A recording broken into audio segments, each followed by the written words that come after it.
So this problem was complete in last session. Incomplete. Now we will complete it. I will read the problem again. 8 equal droplets of water, each of radius small r, are falling through air with the terminal velocity of 7.5 centimeter per second.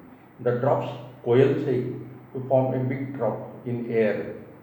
What will be the terminal velocity of the big drop? So, in question number 37, we have used this formula for terminal velocity. So, water drop is falling through air, and for air the density is negligibly small, and therefore it is neglected. Therefore, neglecting this, we get this value, V is equal to. Now,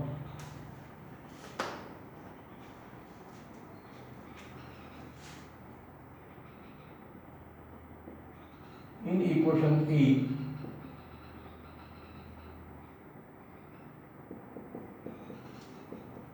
density of water, rho water, G, and viscosity of air,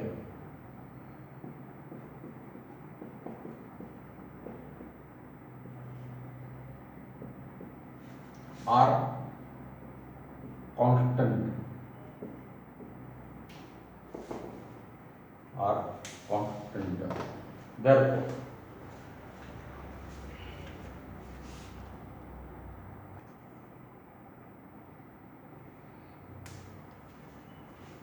so in this equation, the density of air is equal to 1, therefore sigma air is equal to 0. It is negligibly small. So neglecting this, we get this equation. Terminal velocity V is equal to 2 by 9 density of water, R square G, and viscosity of air, like this. So in this equation, for a given droplets of water, rho is constant, this G gravitational acceleration is constant, and eta coefficient of viscosity of air is constant. Therefore, V directly proportional to R square. So terminal velocity of the falling spherical body is directly proportional to the square of the radius. He property आपल्याला नंतर पुन्हा use करायची. So for big drop, we are denoting the velocity, terminal velocity by V. V is directly proportional to the R square. R is the radius of the big drop. For a single droplet velocity, small v is directly proportional to small r square. This is the terminal velocity of the big drop, radius of the big drop. Terminal velocity of the single droplet, radius of the single droplet. इथे पण आपण ते symbol use केलेले. So dividing these two equations, A by B, we get V upon V is equal to constant of proportionality will get cancelled, R square upon R square. So R upon R bracket square. Now to find the relation between R and R, we are using this property. During coalescing or breaking, volume of the liquid remains constant. Therefore, volume of the single drop, big drop, is equal to volume of the 8 droplets. So the drop and droplets are spherical in shape. Therefore, we are using the formula 4/3 by R cube.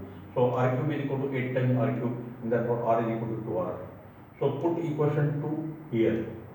Put 2 in 1. So V upon V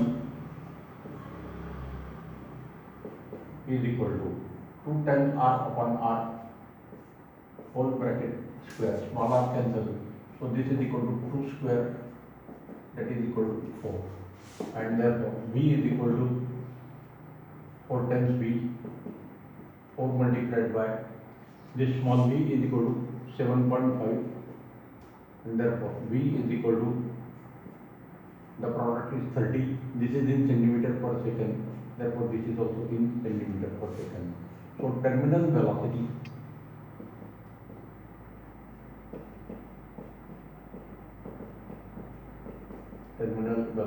of a big drop V is equal to 30 centimeter per second,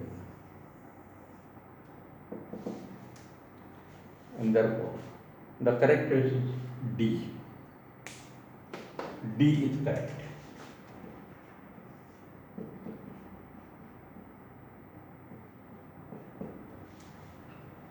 D choice is correct.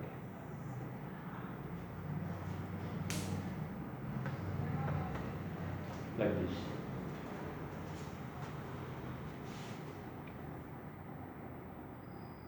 So we have repeated this question. Half part was done in last session, but because of mobile problem, it was not continued.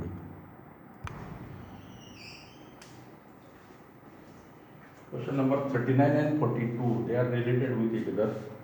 Two hailstones in the form of sphere with the radii in the ratio 1:2 fall from the great height through the atmosphere. What is the ratio of their momenta when they attain their respective terminal velocities? So in the last problem we have seen that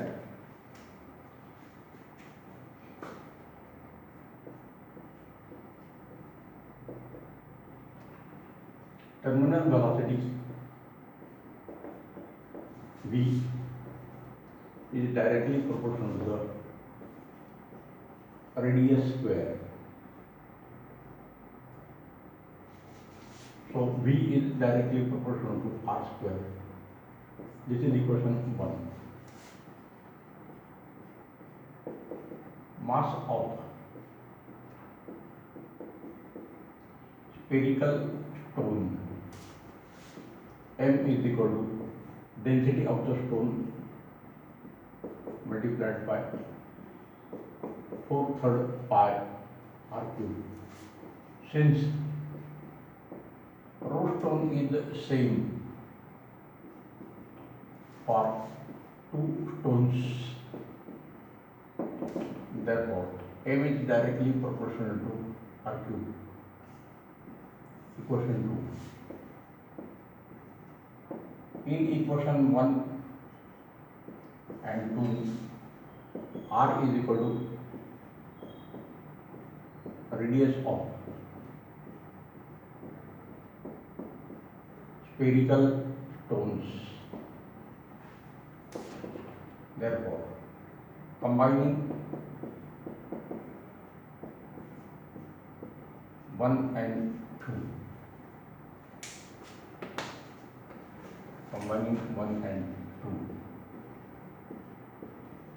momentum P is equal to m into v. Therefore, P is directly proportional to r/5. Therefore, P1 upon P2 is equal to r1/5 upon r2/5, r1 upon r2 bracket raised to 5. So r1 and r2 has the ratio 1:2. So 1/2 raised to 5. So this is equal to 1/5 upon 2/5. So 1 upon 2/5 is equal to 32. So momentum of the two stones are in the ratio P1:P2 is equal to 1:32. So C choice is correct.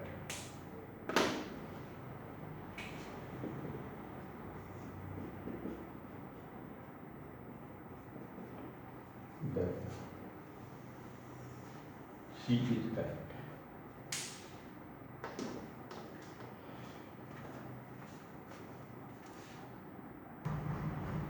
Next, 41.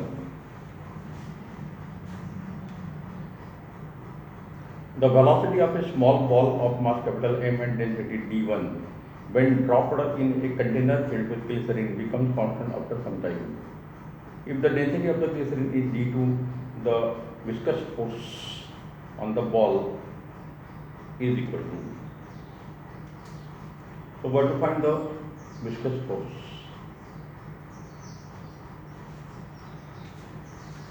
When the ball attains constant velocity,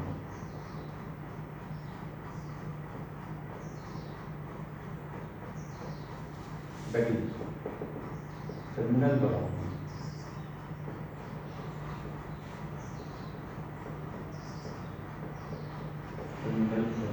then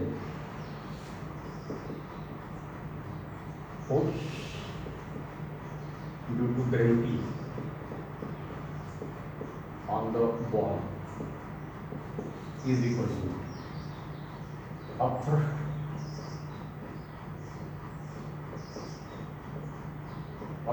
on the ball due to glycerin plus viscous force that we have to calculate. So this is equal to m multiplied by g, which is equal to small m multiplied by g plus capital M is the mass of the big ball.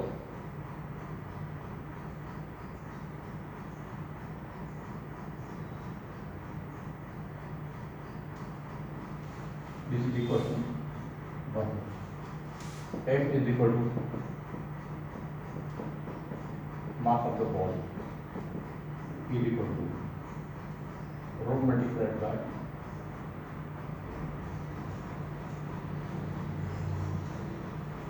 d1 multiplied by 4/3 pi r3 is equal to d1 is equal to density of the ball.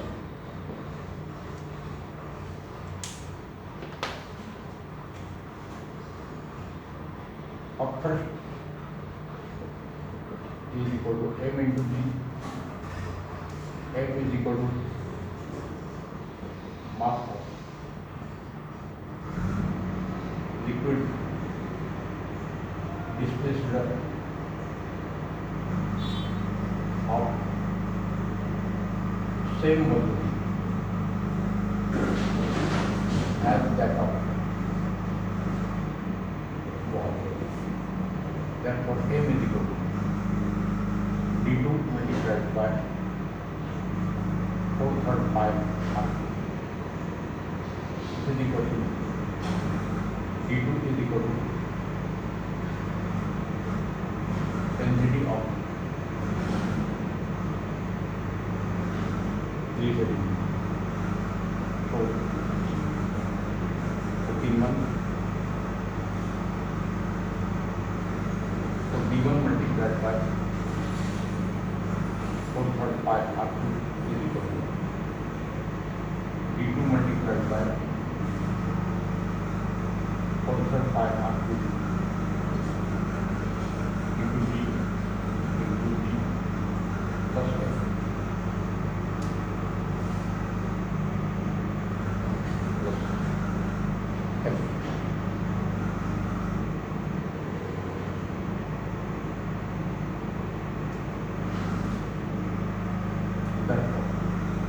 F is equal to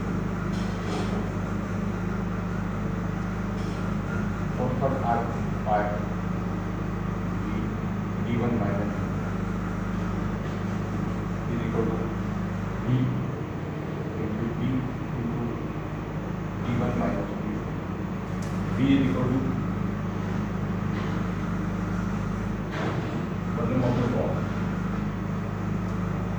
D into d into d.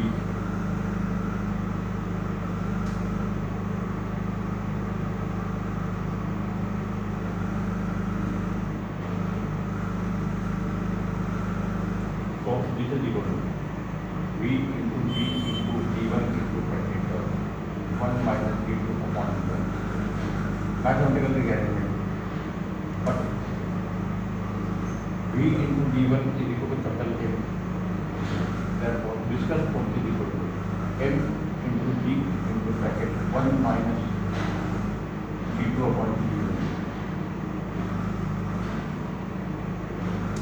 And therefore, the correct choice is